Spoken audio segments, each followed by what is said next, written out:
tayo ng Math-aral. Sa Math, walang maiiwan. Math-sayang Math-aral tayo ng Math-tuto, upang ikayo masenso.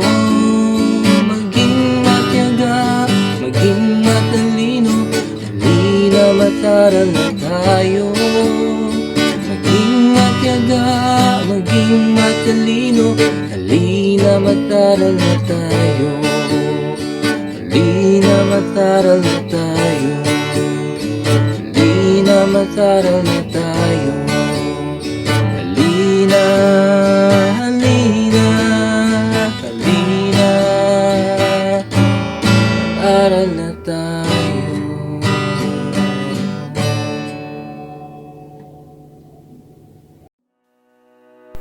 Hi, this is Teacher Robert Ortega from ISAP Lopez Integrated School. Welcome to Project SOAR, series of online academic reviews of mathematics CLAID learning modules. We are now in week 7 of quarter 3. It's our officer in charge, Office of Schools Division Superintendent, Dr. Romela M. Cruz, Sese. So our officer in charge, Office of Assistant Schools Division Superintendent, Dr. Aurelio G. Alfonso, Mrs. Emma G. Arubio, Chief of Schools Governance and Operations Division, Dr. Aline G. Mendoza, Chief of Curriculum Implementation Division, All Education Program Supervisor, our EPS in Mathematics, Mr. Restituto Ira Delas, all schools district supervisors, so our school principal, Mr. Roberto P. Redobante, viewers, teachers, home learning partners, and to all Batang MANDunong, a pleasant and blessed day to all of you. I know that you are so excited to learn something about math today, right? So what are you waiting for? Grab your paper, your pen, your snacks, and your drinks. Make sure that you are in a comfortable place. Are you ready? Fasten your seatbelt and relax. To start our week 7 learning module discussion, we will start at grade 7. Allow me to introduce to you our discussant for grade 7. He is a graduate of Bachelor of Secondary Education, major in Mathematics at Rizal Technological University. He has 8 years teaching experience and currently teaching Mathematics 7 at ISAP Lopez Integrated School. My dear students, viewers, let us welcome Mr. Janjan P. Roman.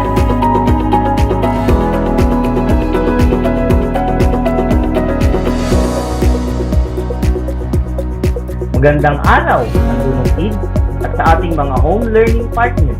Muli, ako si Teacher Jan ang makakasama nyo para sa ating advanced lesson for Mathematics 7, Quarter 3, Week 7.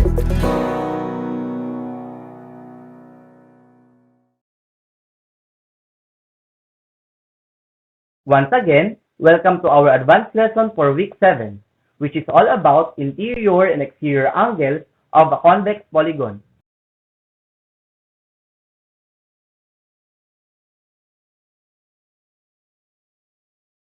At the end of our session, you are expected to illustrate interior and exterior angles and to derive inductively the relationship of interior and exterior angles of a convex polygon.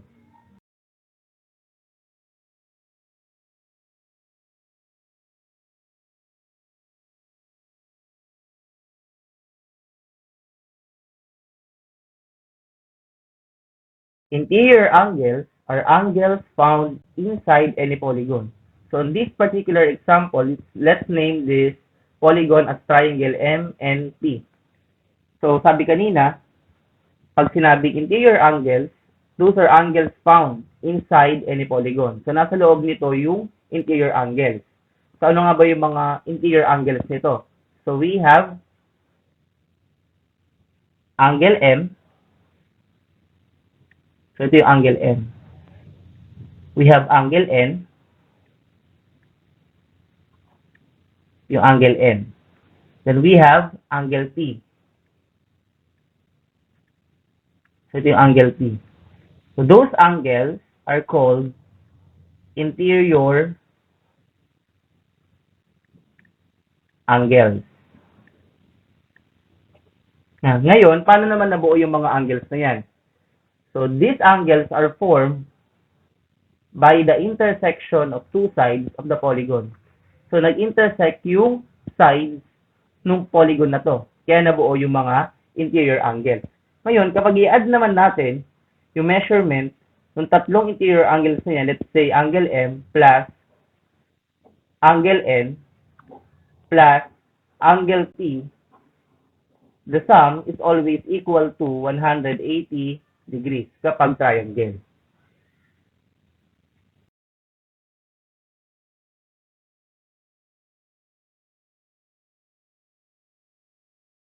Kapag sinabi ng mga exterior angles, those are angles formed by extending the sides of a polygon and forming angles adjacent to each interior angle. It can be drawn either in clockwise or counterclockwise direction.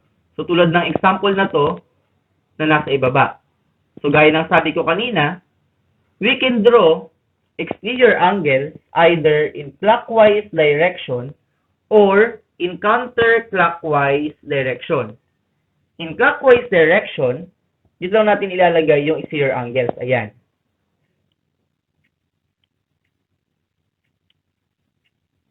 Kapag counterclockwise direction naman, pabaliktad lang. Dito mo lang ilalagay. Ayan.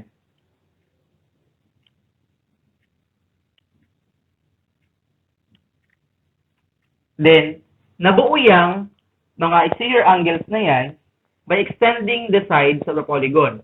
So, nag-extend tayo ng side. Ito, in-extend natin. In-extend. Yan. May mga extension siya. Yan. Tulad dito rin. Yan. Nag-extend din ng sides. So, kaya nabuo yung mga exterior angles na yan. Then, tulad ng sabi ko kanina, on a previous lesson, meron tayong tinatawag na interior angles. Lahat ng lalagyan ko ng dilaw, yun ang interior angle. So, nasa loob yun ng polygon. So, ito.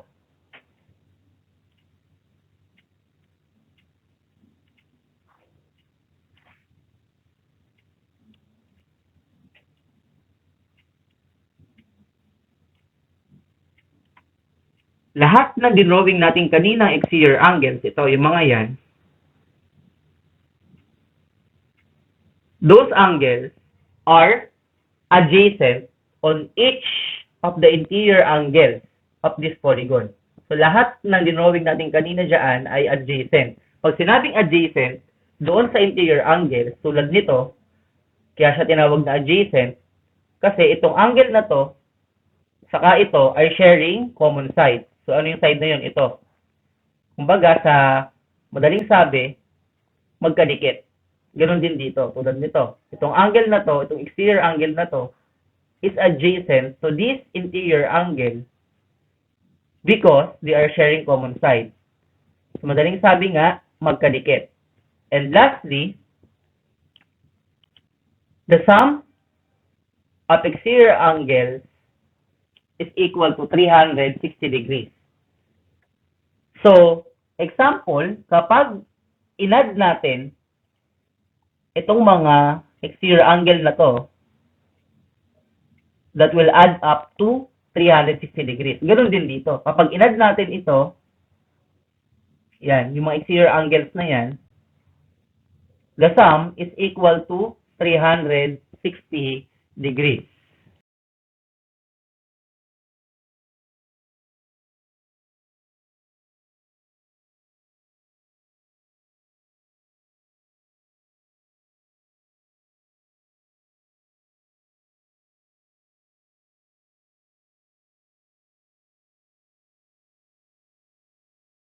Now, let's go on with the computations for interior angles. For example number 1, we all know that this particular polygon is called a square. And a square is a four-sided polygon. We need to get the sum of all the interior angles of this polygon. So, nasan nga ba yung mga interior angles nito? So, lahat ng mamarkahan ko ng dilaw, yun yung interior angles niya.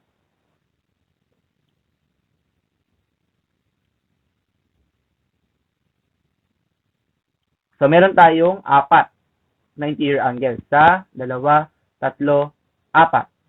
So, we need to get the sum of all the interior angles of this polygon. So, paano natin gagawin yun? So, una, kailangan nating mag-drawing ng diagonal mula sa isa sa mga 4 na vertices ng polygon na ito. So, nasan nga ba yung vertices ng square na ito? So, ito yon 1, 2, 3, 4. Yun yung kanto.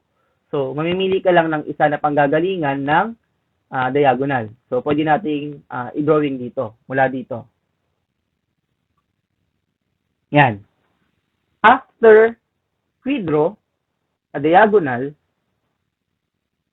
it creates 2 triangles. So, nag-create siya ng 2 triangles.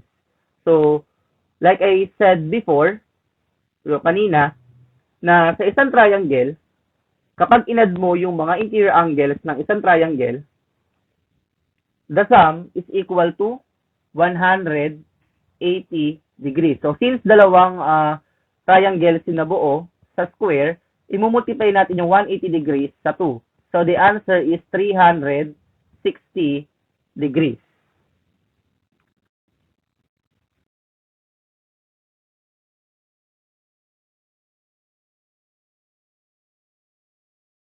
Next example is a pentagon. And a pentagon is a 5-sided polygon. We need to get the sum of interior angles of this particular polygon. So, nasan nga ba yung interior angles ng polygon na to? Sa lahat ng mamarkahan ko ng dilaw, yun yung mga interior angles niya.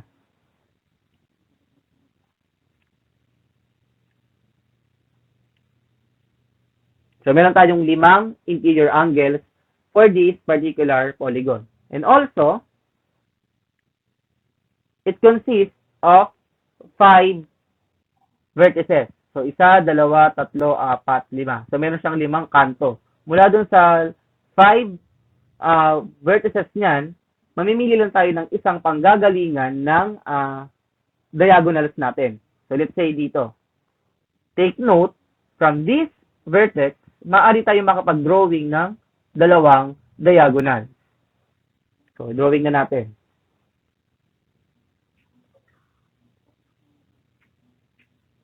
So, yan.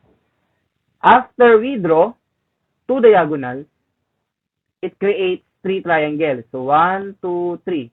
So, may nabuong 3 triangle. So, sabi ko kanina, na sa isang triangle, the sum of interior angles of a certain triangle is equal to 180 degrees. So, since 3 yung nabuong triangle sa pentagon, imumultiply natin yung 180 degrees sa 3. So, the answer is equal to 540 degrees. So, yun na yung sum of all interior angles ng pentagon.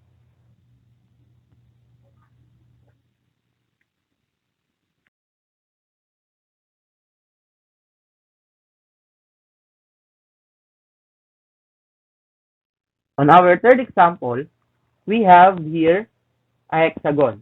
A hexagon is a 6-sided polygon. We need to get the sum of interior angles of this particular polygon. So, lahat ng mamarkahan ko ng dilaw, yun yung mga interior angles niya.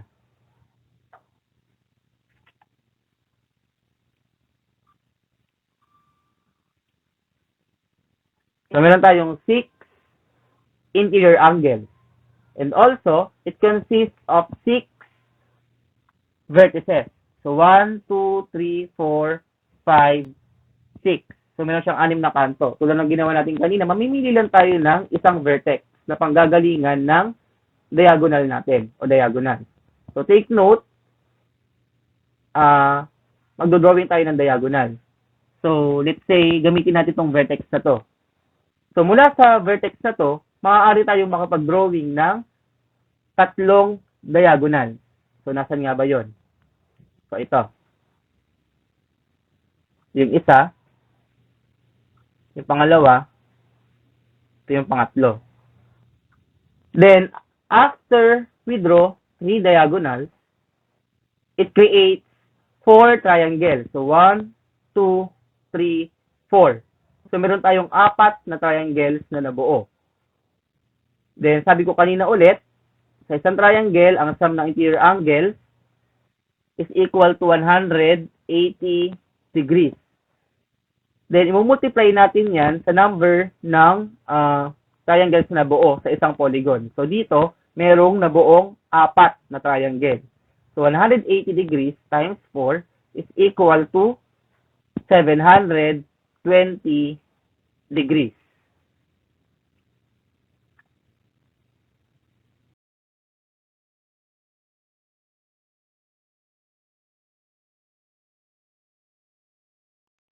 Actually, class, aside from using diagonals to get the sum of interior angles of a certain polygon, maaari tayong gumamit ng formula. So, ito yung gagamitin nating formula. So, we have S sub n is equal to quantity n minus 2 times 180 degrees. So, yung S sub n dyan, itong S sub n, that is the sum of interior angles. Yung n, that is the number of sides of a given polygon. So, dyan natin malalaman kung ilang side ba yung polygon na given. So, yung n minus 2 naman, yung difference niyan, it tells us how many triangles can be formed in a certain polygon na given. So, yung 180 degrees dito, that is the sum of interior angles of a certain triangle. Yung napag-usapan natin kanina. Diba? Kapag inad natin yung tatlong interior angles, ang sum is always equal to 180 degrees. So, i-multiply natin yung difference, itong n minus 2, so 180 degrees. Yung magiging sagot dyan, that is the sum of interior angles ng given polygon. So, tulad dito. So, let's apply that formula on this given example. So, this given example is a pentagon. So, we all know that a pentagon is a 5-sided polygon, tulad ng example kanina. So, titingnan natin kung parehas ba yung makukuha nating sagot dun sa kanina kapag ginamit natin itong formula na to. So, we have S sub n. Yung S sub n mo magiging S sub 5 na yan kasi nga 5-sided polygon. So, S sub 5 is equal to quantity 5 minus 2 times 180 degrees. So, unahin natin yung nasa parenthesis. So, we have, sulat natin yung S sub 5 ulit, is equal to 5 minus 2, that is 3, times 180 degrees. So, yung 3 dyan, yan yung number ng triangle or triangles na pwedeng mabuo sa pentagon. So, we have S sub 5 is equal to 3 times 180 degrees, that is equal to 540 degrees. So, kung mapapansin nyo, parehas na 540 degrees yung nakuha natin kanina. So, parehas sila. Next, so using this sum of interior angle of this pentagon, maaari nating makuha yung measure of each interior angle ng polygon na to. Susulat natin dito, 540 degrees over n. So, yung over n, meaning niyaan, i-divide natin yung 540 degrees dun sa number ng sides ng pentagon. So, we have 540 degrees over n is equal to 540 degrees divided by 5. Kasi 5 yung sides ng polygon na given. So, that is equal to 540 degrees divided by 5. That is equal to 108 degrees. So, yung 108 degrees na yan, that is the measure of each interior angles ng pentagon. So, take note that this process or this procedure is for regular polygon. So, pwede natin gamitin yan for regular polygon na tulad niyan.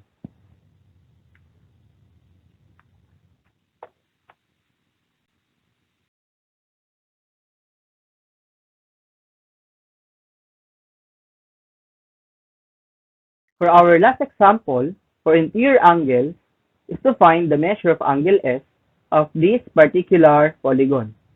So this polygon is an example of a quadrilateral. A quadrilateral is a four-sided polygon, tulad ng example natin kanina sa square. The sum of interior angles of a four-sided polygon is equal to 360 degrees. So meaning, kapag inad natin ang measurement ng missing angle na angle S plus 85 degrees plus 102 degrees plus 63 degrees, the sum is equal to 360 degrees. So gagamitin natin yung 360 degrees para mahanap yung measurement ni angle S. So let's proceed. Una, kailangan nating isulat si angle S kasi siya yung hinahanap na angle. So we have angle S is equal to 360 degrees minus, kailangan natin kunin muna yung sum ni 85 degrees, 102 degrees, and 63 degrees. So, i-enclose natin sila sa parentheses. So, we have quantity 85 degrees plus 102 degrees plus 63 degrees. Close quantity. Next, angle S is equal to 360 degrees minus the sum of the three measurement of angles inside the parentheses. So we have 85 degrees plus 102 degrees plus 63 degrees, that is equal to 250 degrees. Next, so angle S is equal to 360 degrees minus 250 degrees. The difference is 110 degrees. So, yung angle S is equal to 110 degrees. So, para malaman kung tama yung sagot natin, we need to check. So, we have checking. So, para gawin yan, i-add natin si 110 degrees plus 85 degrees plus 102 degrees plus 63 degrees. So, dapat equal yan sa 360 degrees. So, we have 110 degrees plus 85 degrees plus 102 degrees plus 63 degrees. The answer is 360 degrees. So, tama yung left-hand solution saka right-hand solution. So, ibig sabihin, tama yung sagot natin ng 110 degrees. So, therefore, ilalagay na natin dito si 110 degrees na measurement ni angle S.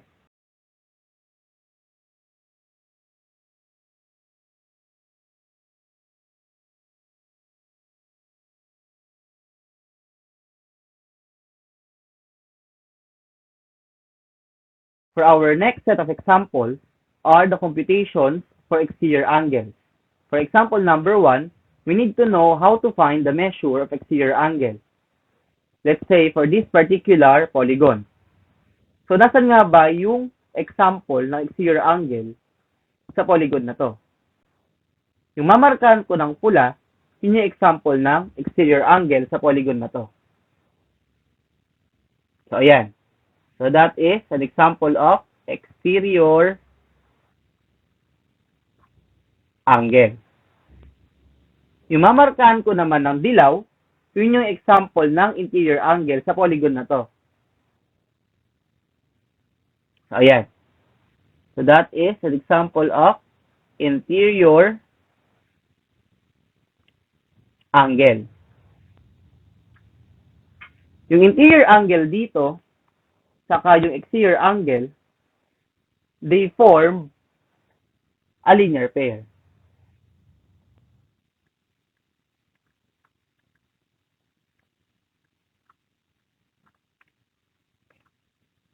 Linear pair is a pair of adjacent angles that form a straight line. So, sa example na to, yung interior angle saka yung exterior angle, they form a straight line. Then, tinawag silang adjacent angles because they are sharing common side, itong side na to. Then take note, kapag inad natin si interior angle plus si exterior angle, the sum is equal to 180 degrees. So, gagamitin natin yung 180 degrees na yan para makuha or makompute yung measure of exterior angle of this polygon. So, we have exterior angle is equal to 180 degrees minus the measurement of interior angle. So, ito na yung formula na susundin natin or gagamitin natin in computing for the exterior angle of this particular polygon. So, ginawa lang, sinubtract lang yung measure ng interior angle sa 180 degrees.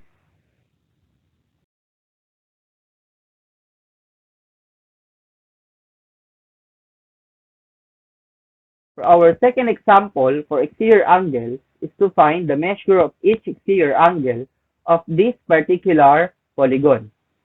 Pero bago natin magawa yun, we need first to get the measure of each interior angle of this polygon. So we all know that this polygon is a triangle. And the sum of all interior angles of a triangle is equal to 180 degrees. So to get the measure of each interior angle, we need to use the formula 180 degrees over n, wherein n is the number of sides. Therefore, 180 degrees over n is equal to 180 degrees over 3. Bakit 3? Kasi 3, that is the number of sides of a triangle. Therefore, 180 degrees divided by 3 is equal to 60 degrees. Ngayon, meron na tayong measurement of each interior angle of this particular polygon, which is 60 degrees. Ngayon, gamit yung 60 degrees na yan, malalaman natin yung measurement ng bawat exterior angle ng polygon na to. So we have 180 degrees minus 60 degrees, which is equal to 120 degrees. Ngayon, bakit ko ginamit yung 180 degrees? Tulad ng sabi ko kanina na about sa linear pair, na kapag inad natin yung measurement ni interior angle at exterior angle, the sum is equal to 180 degrees. Since nakuha na natin yung measurement ni interior angle, which is 60 degrees, i-subtract na lang natin sila. So we have 180 degrees minus 60 degrees, that is equal to 120 degrees. Ngayon, gamit yung 120 degrees na yan, maaari na rin natin makuha yung sum of all the exterior angles of this polygon. So, maaari nating makuha yung sum ng tatlong to. So, we have 3 times 120 degrees, which is equal to 360 degrees. Take note that this 360 degrees is also the sum of exterior angles of any convex polygon.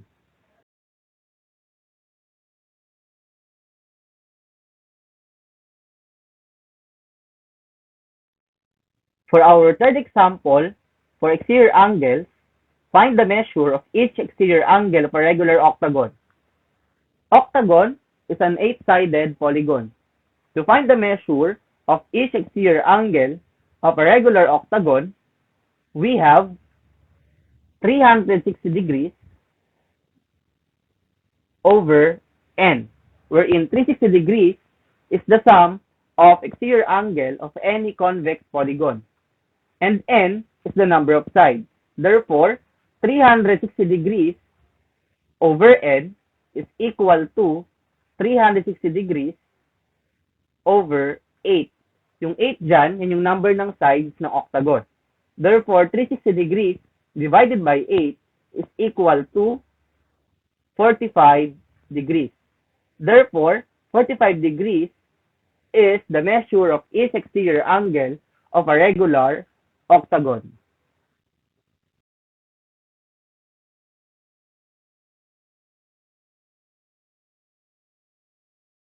For our last example, for exterior angles, is to find the measure of angle A of this particular polygon. Yung angle A dito is an exterior angle. Tulad ng sabi ko kanina, the sum of exterior angles of any convex polygon is equal to 360 degrees. Meaning, kapag inad natin yung makukuha nating measurement ni angle A plus 95 degrees plus 92 degrees plus 123 degrees, the sum is equal to 360 degrees. So, gagamitin natin yung 360 degrees na yun para makuha yung measurement ni angle A. So, paano natin gagawin yun? Una, kailangan nating isulat si angle A kasi siya yung hinahanap. Angle A is equal to 360 degrees minus. So, kailangan muna natin kunin yung sum ni 95 degrees, ni 92 degrees, at ni 123 degrees.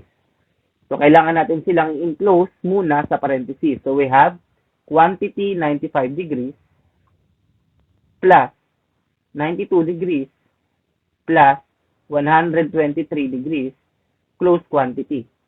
Next, angle A is equal to 360 degrees minus.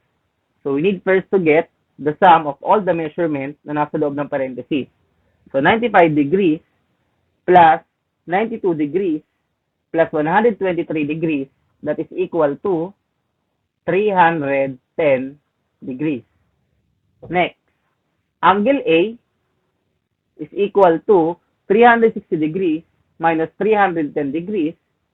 The difference is equal to 50 degrees. So, that is the measurement of angle A. So, to know kung tama yan, kailangan natin i-check. So, we have to check. We need to add 50 degrees plus 95 degrees plus 92 degrees plus 123 degrees.